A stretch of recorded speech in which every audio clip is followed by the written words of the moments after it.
So this is my channel. I've done a lot of different things. Everything I do is in real time. Nothing's ever been edited. It's all straight up. No AI. Right now I'm going to try something different.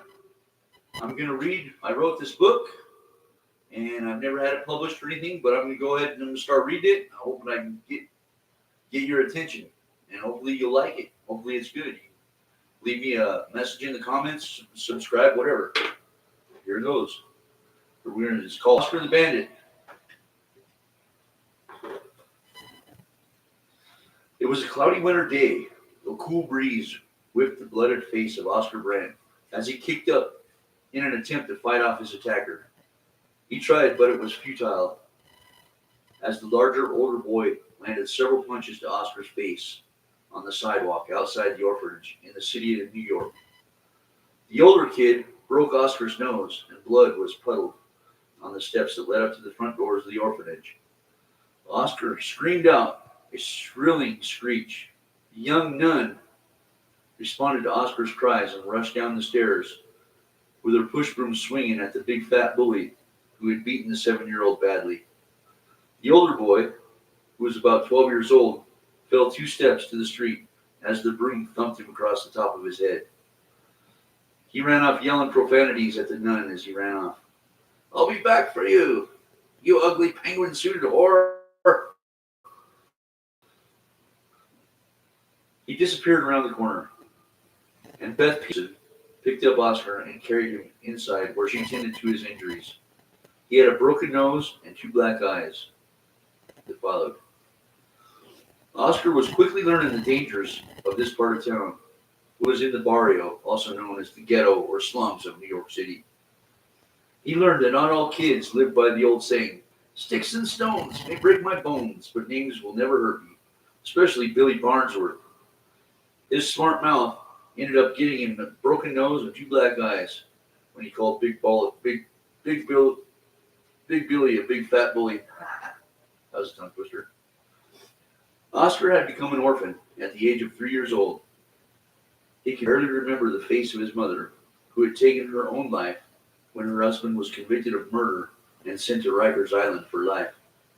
She loved his dad so much that she couldn't go on living without him. The stress of having a child and no way to support herself or the child was too much for her. And after the judge read the verdict, Sally took 2 steps outside the courtroom and blew her brains out with a handgun. She left poor Oscar sitting on the steps of the courthouse, crying, not knowing that he would never see his parents again.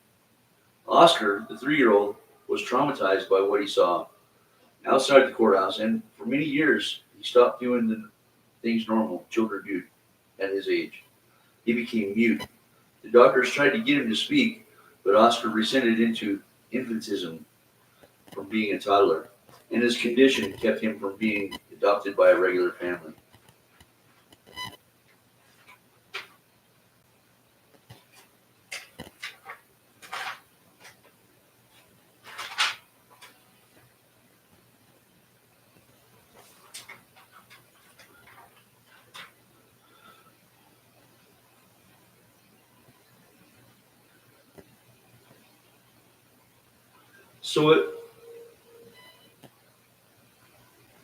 At 5 years old, he finally snapped out of the regression and began to learn. In fact, it was as if he just snapped into normal mode. One day in kindergarten, when the teacher was singing the ABCs to the school children. "Now you know my history, and now I'm going to share with you my experiences through life, from my personal journals and my diary. It was cold out that day. I called Big Billy a fat-ass bully, and Billy, being older and a lot bigger than me, he cleaned my clock. He taught me a new respect for the streets. I was pretty happy to have Beth, the nun, bring me inside and clean me up. She was my favorite teacher at the orphanage. She was the prettiest of all the nuns, and she taught me to read and write. She was like the closest family I had. They told me my father was serving a life sentence at Rikers Island, and I told myself to never end up like him. I spent a lot of time in church, learning about Jesus and God, and I sang in the church choir. Father McKee seemed like a good man, One day, I came to his private quarters to ask him about Noah and the ark, and what I saw was anything but good. He was naked with one of the altar boys, and I'm glad he hadn't noticed me leaving. I couldn't believe that the man of God would be doing nasty things with an altar boy. I never told anybody what I'd seen that day. I knew why Father McKee was murdered a few years later. That was how I spent my 12th birthday, packing up my clothes because the orphanage was closing its doors. After 30 years of abusing little boys, Father McKee got what God had planned for him, stabbed through the neck with a butcher knife. That's what the rumors said. I later found the orphanage closed its doors and all the orphans were moving to Harlem. It was the closest orphanage, and I was the only white kid on the bus.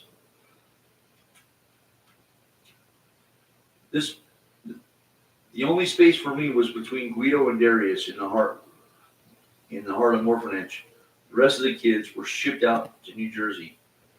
Guido was my Italian friend, and Darius was my Puerto Rican friend, but he looked black.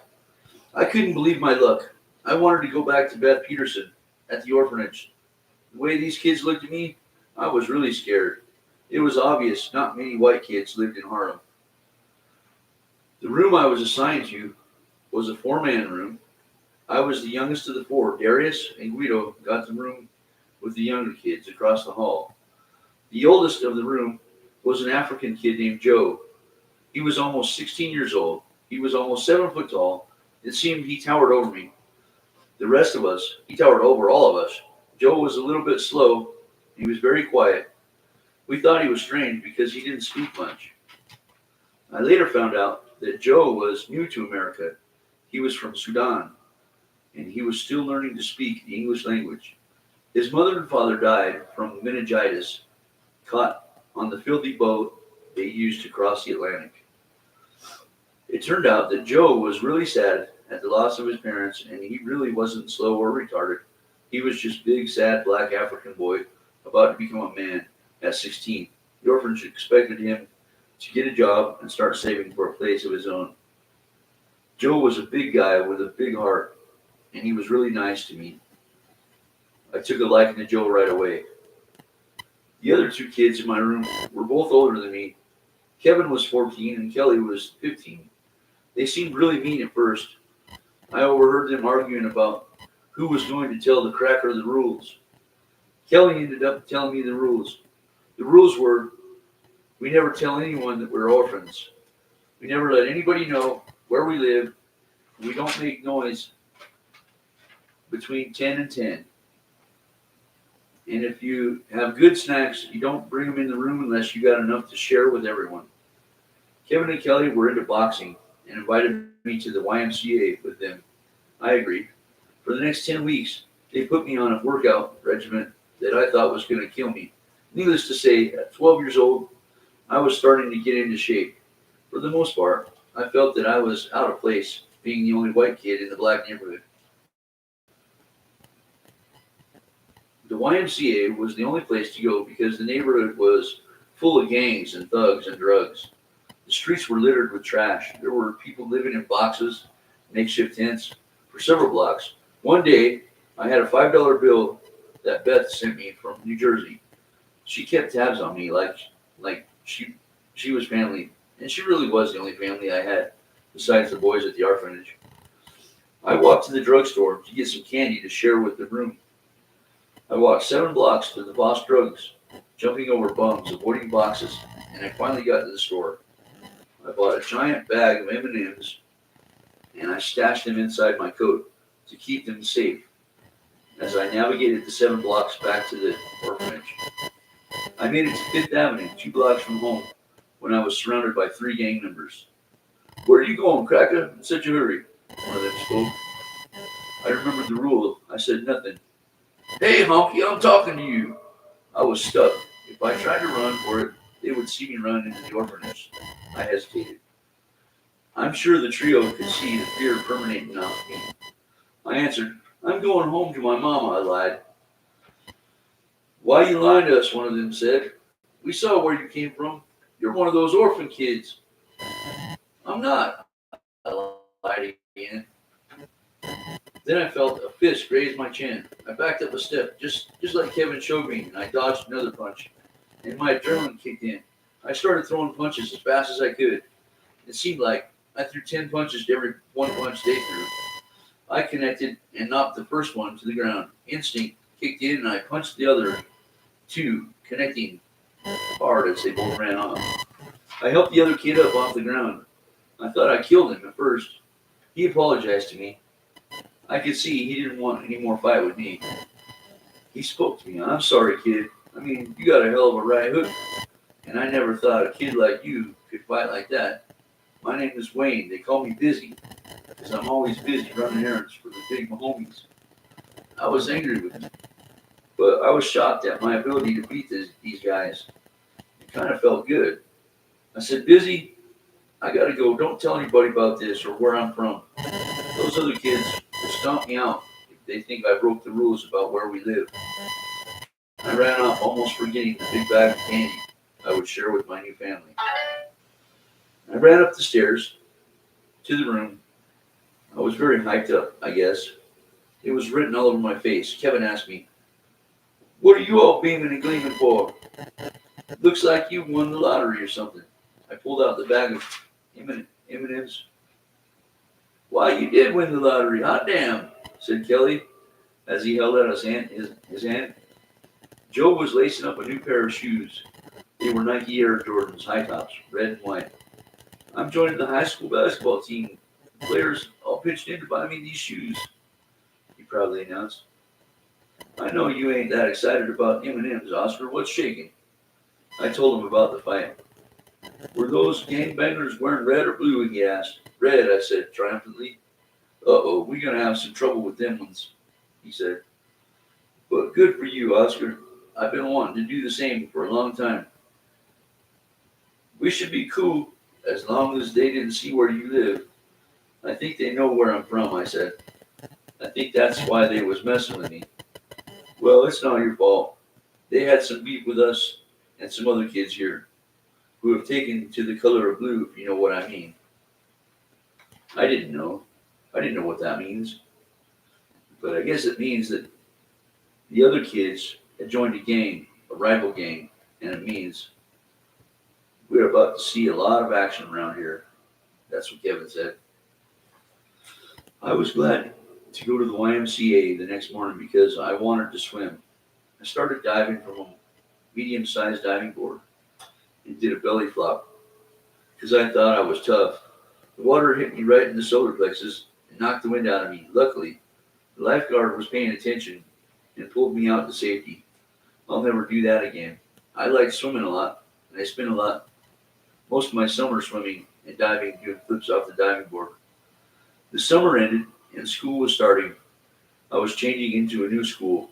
I was starting the 7th grade at the junior high school. The first day was pretty cool. They had a jukebox in the lunchroom, and for 25 cents a song. I never had money for that. But some of the kids had money. They had loot. I decided to get some of that money, and I figured out that most of the kids liked candy and bubble gum. And there was a little corner store on the walk to school that sold all kinds of candy and gum. The next time Beth came to see me, she brought me some new clothes and gave me a $10 bill. I knew exactly how I would spend it. I would buy as many dinosaur eggs as $10 would get me. It turned out that the store owner gave me 100 candies at $10 or at 10 cents a piece. So I took them to school, and all the kids that had money for songs, I turned them into my customers. I sold each candy for 25 cents, so I was able to eat a few myself, and it turned a good profit. It became a daily ritual.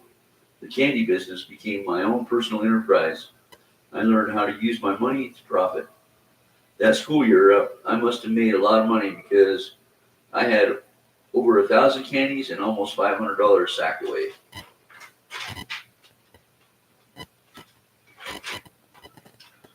I was on top of the world. I had more money than I ever had before.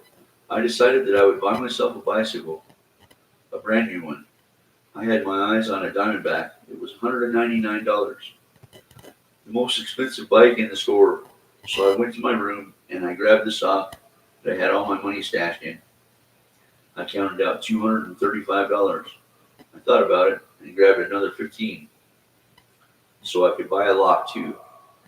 I decided that I would go alone. I knew it was risky, being the only white kid in the neighborhood, but Kevin and Kelly were both at the gym, and I didn't want to wait for them. I must have looked scared, or they could smell the money, because almost as soon as I turned the corner on Fifth Avenue, they were on me, about 5 gangsters, all wearing red. I started to run when I heard them hooting to the next block. They had another set of their crew up there ahead of me. I bolted in a dead run. I jumped fences. They were right behind me, and I jumped another fence and almost got chomped by a Great Dane. The guys behind me jumped the fence. In the next yard, I turned left into an alley and came to a dead end. The fence was like 16 feet high with barbed wire and a tall building on my left. I turned and I had to face them. It was the 2 I fought before, now another 6. So it was 8 on 1. Not good odds. I decided to try to run through them, and like I was carrying a football. I juked to the right, juked to the left, and dodged to the right, and then went down hard when they tackled me to the ground. I must have hit my head or something, because I woke up from a stupor just in time to see the last of them running off. I checked my pockets. All was gone except the 15 that I had in a separate pocket. They robbed me, and to make it worse, they took my shoes, so I couldn't chase after them. I got up. My head was pounding. I felt dizzy. The sharp rocks mixed with broken glass hurt my bare feet. It was hot out, and it took me a few minutes to realize the harsh reality that they stole all my money. I was really angry at them and myself for being so careless. I tiptoed my way out of the alley to the sidewalk. I was glad to walk on solid ground. My socks were riddled with holes, and my feet were bleeding from the glass. I had to stop and pull the glass from my feet. It was a bad day. There weren't many people walking the streets that day, but a blonde girl, about my age, rode by me on a bike. She noticed I had no shoes, and she stopped. "Are you okay, you poor thing? What happened?" I didn't like being referred to as a poor thing, but she was pretty, and I told her my story. Marcella was her name, and I thought it strange to see a blonde-haired girl in the middle of Harlem. She told me she got jumped one time, and now she keeps her money in her bra. She was well developed in that area. I couldn't help but to notice. As she pulled out a $10 bill from her bra, I asked her what her name was. She said, "I told you, it's Marcella, silly." "Oh, I'm bad with names. I'm sorry. Oscar's my name, and I'm a herding unit. Those effing gangbangers are going to pay for this." "Are you going to call the police?" she asked. "Hell nah. I ain't going to go to the police. They wouldn't do shit anyway. I'm a white boy, haven't you noticed? And we're in the middle of Harlem." "So what are you going to do now?" she asked. "I'm going to hop down to the Walmart and buy a cheap pair of tennis shoes with this $15 they missed when they robbed me. We can ride double if you want. I can ride on the handlebars if you want to. If you want that."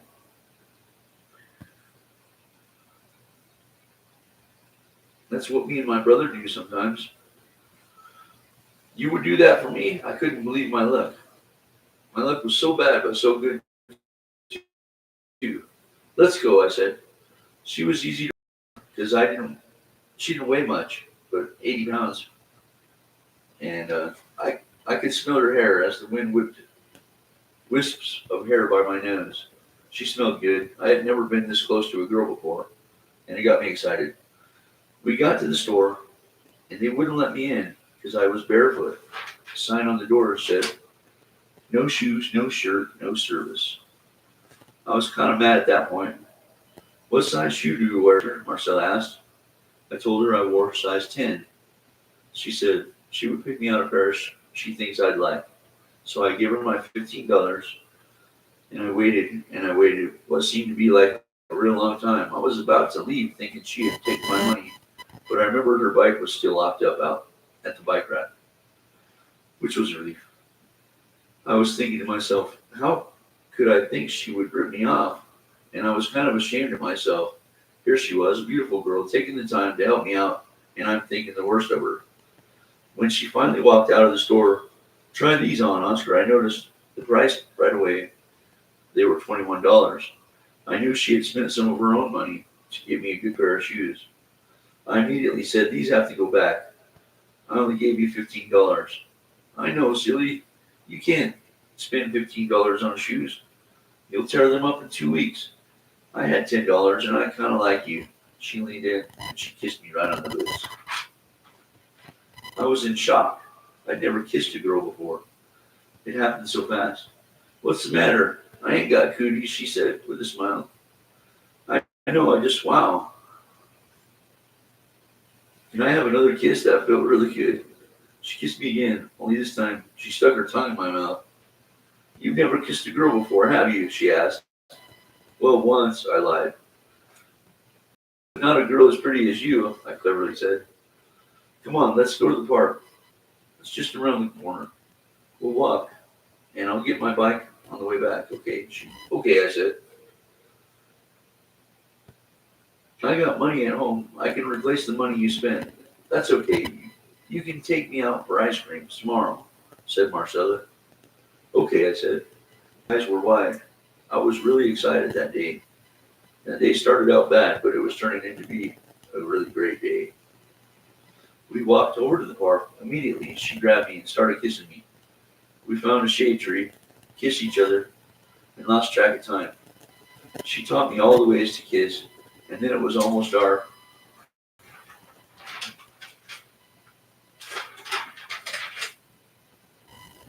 Time flew by so fast. We had to hurry to get home before dark. Marcella was she was such an amazing girl. I couldn't believe my luck. So will I see you tomorrow? She asked. There's something I have to tell you. I said, it's about me. I said, I'm not a normal kid. I'm different. She goes, you're not gay, are you? She asked.